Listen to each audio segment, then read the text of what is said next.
कहानी की शुरुआत में हम कुछ लोगों को देखते हैं जो कि एक खदान में काम कर रहे थे। तभी अचानक वहाँ पर एक धमाका होता है और ओलिवर नाम का एक आदमी जो कि उस खदान में काम करता था वो उनकी मदद के लिए भागता है और लोगों को बाहर निकालता है। पर उनमें से टेडी नाम के एक आदमी की मौत हो जाती है और उसकी डेड बॉडी को घर पहुंचाया जाता है, जहाँ पर उसकी वाइफ ये देखकर बहुत रोती है। तभी सीन यहाँ से शिफ्ट होता है और हम एक पार्टी में कोनी नाम की एक खूबसूरत लड़की को देखते हैं। तभी उसके पास एक आदमी आता है जिसका नाम क्लिफर्ड था और वो बहुत अमीर था। अब कुछ देर बातें करने के बाद वो एक दूसरे से इम्प्रेस हो जाते हैं और साथ में डांस करने लगते हैं। लेकिन कोनी के दोस्त डंकन को ये बिल्कुल भी पसंद नहीं आता, क्योंकि अब उन दोनों की ये मुलाकात प्यार में बदल चुकी थी, जिसके बाद वो दोनों एक दूसरे से शादी कर लेते हैं। शादी करते वक्त ये दोनों कसम खाते हैं कि ये दोनों एक दूसरे से हमेशा वफादार रहेंगे और कभी भी एक दूसरे का साथ नहीं छोड़ेंगे। अब उन दोनों की मैरिज लाइफ बहुत ही अच्छी चल रही थी, पर अगले ही दिन क्लिफर्ड को सेना में जाना पड़ता है क्योंकि वो एक सोल्जर था।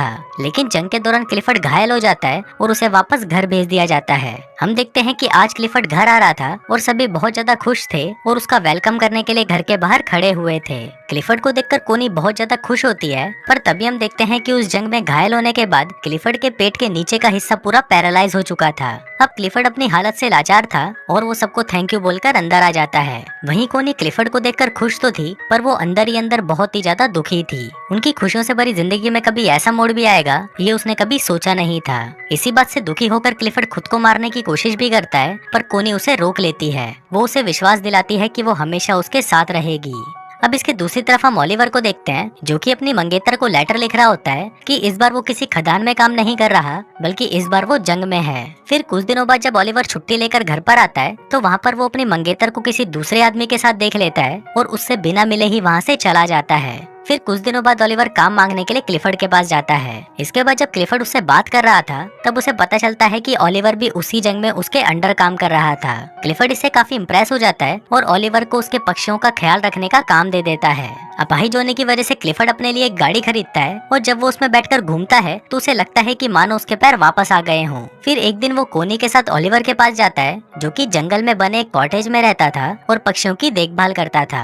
वहाँ पर पहली बार कोनी ओलिवर को देखती है, जिसे देखते ही वो उससे प्यार कर बैठती है। फिर वहाँ से वापस आते वक्त कोनी ओलिवर को इशारा देती है, पर ओलिवर उसे समझ नहीं पाता। अगले दिन एक मेड कोनी के पास आती है और उसे कहती है कि ओलिवर अपने कॉटेज की चाबी मांग रहा है, तो कोनी खुद उसे वो चाबी देने उसके पास चली जाती है। फिर जब वो ओलिवर के पास पहुँचती है तो ओलिवर उसे ठीक से बात नहीं करता और उसे कहता है कि आपको ये तकलीफ उठाने की कोई जरूरत नहीं है। कोनी को भी ओलिवर के इस बिहेवियर पर गुस्सा आ जाता है और वो गुस्से में वहाँ से चली जाती है।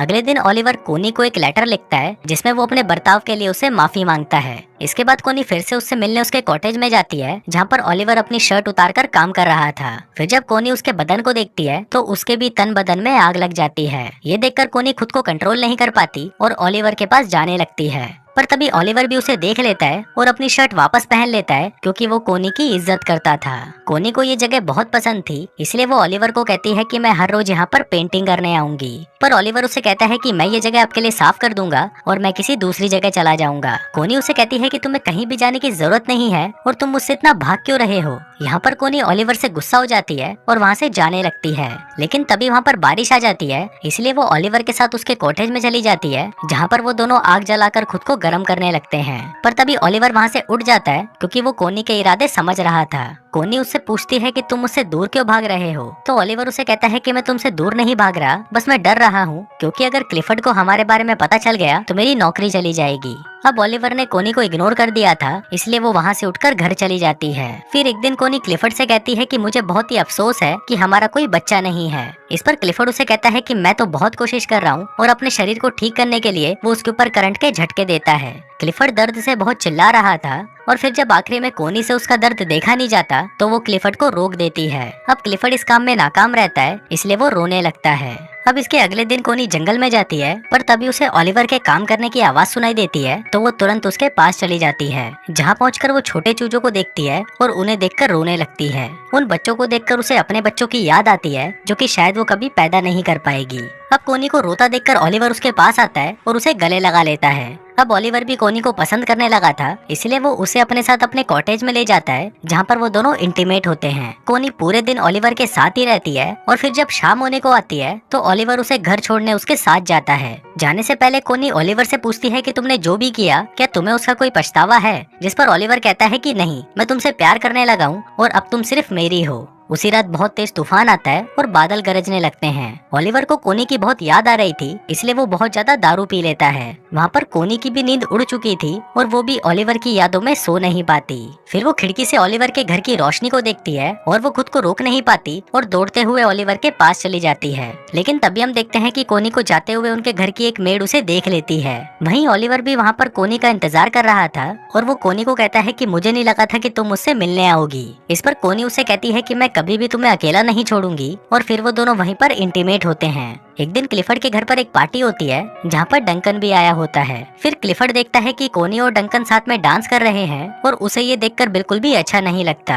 अगली सुबह क्लिफर्ड कोनी से कहता है कि तुम्हारे लिए तुम्हारे पति से ज्यादा इम्पोर्टेंट एक बच्चा पैदा करना है। कोनी हमेशा से ही एक बच्चा चाहती थी और क्लिफर्ड को लगता है कि शायद इसीलिए कोनी डंकन के करीब जा रही है। पर इस बात से कोनी बहुत गुस्सा हो जाती है, जिस पर क्लिफर्ड उसे कहता है कि उसे इस बात से कोई फर्क नहीं पड़ता कि तुम किसी से भी अपना बच्चा पैदा करो, बस वो बच्चा मेरा होना चाहिए। अब इस बात से गुस्सा होकर कोनी ओलिवर के पास चली जाती है और उसके साथ इंटीमेट होती है। फिर एक दिन कोनी को पता चलता है कि वो प्रेग्नेंट है और वो इस बारे में क्लिफर्ड को बताती है। क्लिफर्ड ये सुनकर बहुत खुश होता है और वो कोनी से उस आदमी का नाम पूछता है, पर कोनी उस आदमी का नाम नहीं बताती। एक दिन क्लिफर्ड ओलिवर से मिलने उसके पास जाता है और वो कोनी को भी अपने साथ चलने को कहता है। अब वो दोनों जा ही रहे थे कि तभी ओलिवर पीछे से आता है और कोनी को पकड़कर किस करने लगता है। अब वो दोनों किस कर रहे थे कि तभी क्लिफर्ड कोनी को आवाज लगाता है। दरअसल क्लिफर्ड की गाड़ी कीचड़ में फंस गई थी, पर तभी वहाँ पर ओलिवर आता है और उसकी गाड़ी को धक्का लगाने लगता है। पर इसी दौरान वो खांसने लगता है क्योंकि खदान में काम करने की वजह से उसके दोनों लंग्स खराब हो चुके थे। फिर कोनी क्लिफर्ड से कहती है कि तुम ओलिवर को रोक दो, नहीं तो वो मर जाएगा। लेकिन क्लिफर्ड ऐसा नहीं करता।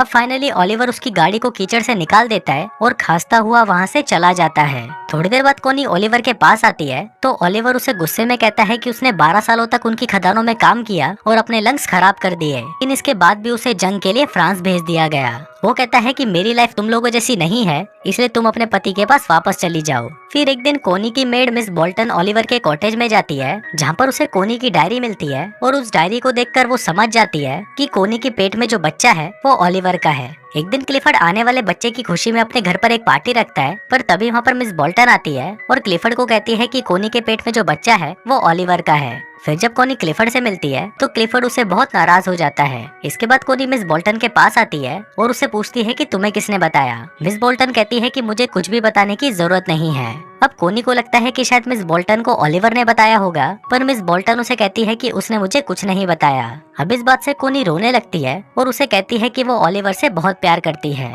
फिर मिस बोल्टन उसके पास आती है और उससे माफी मांगते हुए कहती है कि जल्दी से ओलिवर के पास जाओ वरना तुम्हारा पति उसे मार देगा। अभी सुनकर कोनी भागते हुए ओलिवर के आउट हाउस में जाती है और देखती है कि वहाँ पर कोई नहीं होता। ये देखकर कोनी रोने लग जाती है, पर तभी वहाँ पर ओलिवर आ जाता है और उसे देखकर कोनी उसे गले लगा लेती है। इसके बाद हम देखते हैं कि कोनी क्लिफर्ड के घर पर आती है जहाँ पर वो उससे डिवोर्स मांगती है, पर क्लिफर्ड उसे मना कर देता है और ओलिवर को बुलाने के लिए कहता है। पर फिर जब ओलिवर वहाँ पर आता है तो वो दोनों आपस में बहुत बहस करते हैं और फाइनली कोनी और ओलिवर क्लिफर्ड के घर को छोड़कर चले जाते हैं। फिर उनके जाते वक्त क्लिफर्ड वहाँ पर आता है और वो कोनी को तलाक देने के लिए मान जाता है। दोस्तों, ये फिल्म किसी भी तरह से कोनी के ये काम को जस्टिफाई नहीं करती। कोनी ने क्लिफर्ड के साथ जो भी किया वो सही नहीं था। यहाँ पर डायरेक्टर आपके लिए ओपन एंडिंग छोड़ देता है जहाँ पर आपको खुद डिसाइड करना है कि कौन सही है और कौन गलत। और दोस्तों, इसी के साथ ही ये कहानी यहीं खत्म हो जाती है।